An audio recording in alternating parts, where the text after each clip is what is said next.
Hello everyone, welcome back to our channel. First time ఎవరైనా మన channel చూస్తున్నట్టయితే వెంటనే ఛానల్ సబ్స్క్రైబ్ చేసి లైక్ చేసి షేర్ చేయండి. అలాగే పక్కన ఉన్న బెల్ ఐకాన్ క్లిక్ చేయండి. అలా క్లిక్ చేయడం ద్వారా మనం పెట్టిన వీడియోస్ అనేవి మీకు అప్డేట్స్ అనేవి వస్తాయి. ఇక మరి గుండె నిండా 7 గంటల సీరియల్ మీరు తెలుసుకోవాలనుకుంటున్నారా ఏం జరిగిందో? అయితే మన వీడియో అనేది స్క్రిప్ట్ చేయకుండా చూడండి. అలానే చూస్తేనే మన సీరియల్ అనేది అర్థమవుతుంది. ఇక మనోజు అమ్మ షోరూమ్కు వెళ్ళొస్తానమ్మా అని చెప్తాడు. ఇక అలా చెప్పిన మనోజ్ను నేను ఇప్పటి నుంచి నేను చెప్పినట్టు వినాలి, నువ్వు ఆమెతో మాట్లాడి వీల్లేదు, దాంతో అస్సలు మాట్లాడద్దు, మనల్ని చాలా మోసం చేసింది, అసలు అన్ని అబద్ధాలు చెప్పింది. అంటే ఎవరి గురించి అమ్మ అంటే నేను చెప్పేది నీ పెళ్ళాం గురించి, నీకు అర్థం అవ్వట్లేదా చెప్పేది? ఇక మీదట నువ్వు దాంతో మాట్లాడకూడదు, ఎలాంటి సంభాషణ కూడా పెట్టుకోవద్దు. ఆమె నిన్ను నమ్మించి మోసం చేసింది, కోటీశ్వరాలని నమ్మించింది, అన్ని అబద్ధాలు, ఒక్కటి కూడా నిజం లేవు. ఇంకా మనం మాట్లాడుతూ ఉంటే ఇక మాట్లాడుతురు కలిసిపోయారని చెప్పి ఇంకా అబద్ధాలు కాక నెత్తి మీద ఎక్కి కూర్చుంటుంది. ఇన్ని రోజులు మనల్ని మోసం చేసింది, ఇలా మోసం చేసి ఇంట్లో ఉన్న వాళ్ళందరినీ విధవలు చేసి ఇంట్లో రాణిలాగా బతికింది. నువ్వు ఆమెతో మాట్లాడినట్టయితే మనకున్న పరువు మర్యాద ఆయనతో పోతుంది, నువ్వు అస్సలు మాట్లాడొద్దు ఆమెతోటి అని ప్రభావతి మనోజ్తో అంటుంది. ఇక వీళ్ళిద్దరు మాట్లాడుతుంటే రోహిణి వస్తుంది. అలా వచ్చిన రోహిణి చూసి అలా బిత్తరపోయి చూస్తూ ఉంటాడు. ఏంటి అలా చూస్తున్నావు, నేను చెప్పేది నీకు అర్థమవుతుందా ఏమైనా అంటే అర్థమైందమ్మా అని సరే అని చెప్తారు. ఇక రోహిణి ఇలా మాట్లాడుతుంది. అత్తయ్య ఇంకా కోపం ఎందుకు అత్తయ్య, నానమ్మ వచ్చింది కదా, సమస్య తీర్చేశారు కదా, ఇంకెందుకు అత్తయ్య నా మీద కోపము, నేను చేసిన తప్పు తెలుసుకొని మిమ్మల్ని క్షమించమని అడిగాను అత్తయ్య, నన్ను క్షమించండి అత్తయ్య, నేను చేసిన తప్పు నేను తెలుసుకున్నాను అత్తయ్య అంటే ఇక అప్పుడు అలా అనగానే ప్రభావతికి చాలా కోపం వస్తుంది. ఎందుకు మాట్లాడుతున్నావు నువ్వు, ఇప్పుడు నీకు బాగుందా, హ్యాపీగా ఉందా, మమ్మల్ని మోసం చేసి కోటీశ్వరాలని చెప్పి ఇంట్లో దూరి పెళ్లి చేసుకున్నావు, ఇంకా పైగా నానమ్మ వచ్చి మాట్లాడింది కదా అత్తయ్య, సర్ది చెప్పింది కదా అత్తయ్య అని మాట్లాడుతున్నావు, ఇప్పుడు నీ కళ్ళు చల్లబడ్డాయా అని అంటుంది ప్రభావతి. ఇక మనోజ్ వెళ్ళిపోతాడు. ఇక మనోజ్ వెళ్ళిపోయిన తర్వాత ఇక వెళ్తూ రోహిణి సైడ్ చూస్తూ ఉంటాడు. ఇక అలా చూస్తూ ఉండగా ప్రభావతికి ఇంకా కోపం వస్తుంది. ఏం చూస్తున్నావు, చూడడం ఏంటి, వెళ్ళు, గమ్మున వెళ్ళు, ఇక మీదట నువ్వు మాత్రమే దుకాణానికి వెళ్ళాలి, నువ్వు తనతో వెళ్ళి ఏ పని కూడా హెల్ప్ చేయడానికి వీల్లేదు అని ప్రభావతి గట్టిగా చెప్తుంది. ఇక పైన ఆమె షోరూమ్కి రాకూడదు, అటువైపు కన్నెత్తి కూడా చూడకూడదు, అసలు ఆమెకు సంబంధమే లేదు, నువ్వు వెళ్ళు, ఇక్కడ నుంచి వెళ్ళి నీ పని నువ్వు చూసుకో అని సైలెంట్గా నిల్చుంటాడు. అప్పుడు నిల్చోగానే ఏంటి వెళ్ళు, నువ్వు ఫస్ట్ వెళ్ళు, ఆమెని పిలిచి నా ముందే చెప్పు ఫస్ట్ అని అంటుంది. అనగా మనోజ్ అంటాడు, అమ్మ తర్వాత మాట్లాడదామమ్మా, నువ్వే కదా తర్వాత మాట్లాడదామని చెప్పావంటే చెప్పమ్మా, నువ్వు తర్వాత చెప్తానమ్మా అంటాడు మనోజ్గా.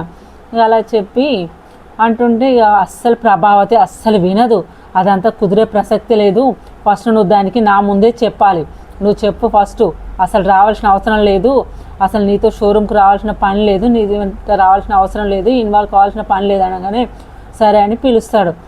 మళ్ళీ రోహిణి అని పిలవగానే ఆమె రాగానే అయితే ఇక మనోజ్ అంటాడు, మరి ఏం చెప్పాలమ్మా అని అడుగుతాడు. ఏం చెప్పమంటావు ఏంట్రా, తనకు చెప్పు, ఇకపై నువ్వు నాతో పాటు షోరూమ్కి రాకూడదు, నా వెంబడి రాకూడదు, ఎక్కడికి రావద్దని చెప్పు అంటే ఇక రోహిణి రాగానే ఇలా చెప్తాడు, అమ్మ నిన్ను షోరూమ్కి రావద్దని చెప్పిండ్రు, నా వెంట రావద్దని చెప్పింది అమ్మ అని అంటాడు మనోజ్. అయితే అప్పుడు అనగానే మళ్ళీ అమ్మనే అడుగుతాడు, అరే ఎందుకమ్మా నువ్వు షోరూమ్కు రావద్దని చెప్తున్నావు అంటే, ఏరా నీకు కారణం తెలియదా, అసలు నీకేం తెలియదా, నువ్వేమైనా చిన్న పిల్లోడివా, ఇంకా నన్ను అమ్మ అని అడుగుతున్నావు ఏంటే, నువ్వు చేసింది సరిపోదా, ఇంకా కారణం తెలియనట్టు చిన్న పిల్లోళ్ళలాగా అడుగుతున్నారు అని అంటుంది ప్రభావతి.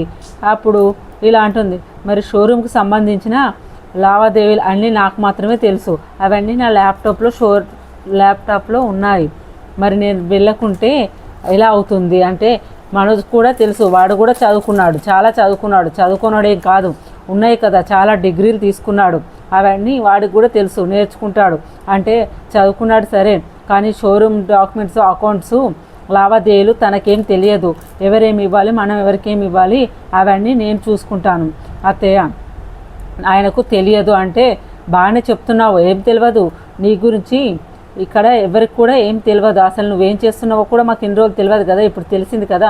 వాడు కూడా తెలుసుకుంటాడు, ఇక మీదట వాడు అన్నీ తెలుసుకుంటాడు. నువ్వు ఇకపైన అసలు షోరూమ్ చుట్టుపక్కలకు కూడా వెళ్ళడానికి వీల్లేదు, అసలు నువ్వు ఇంట్లోకి వెళ్ళి బయటకు కూడా వెళ్ళడానికి వీల్లేదు. అరే మనోజ్, నువ్వు ఫస్ట్ షోరూమ్కి వెళ్ళిపో అని గట్టిగా కేకలేసి చెప్తుంది ప్రభావతి.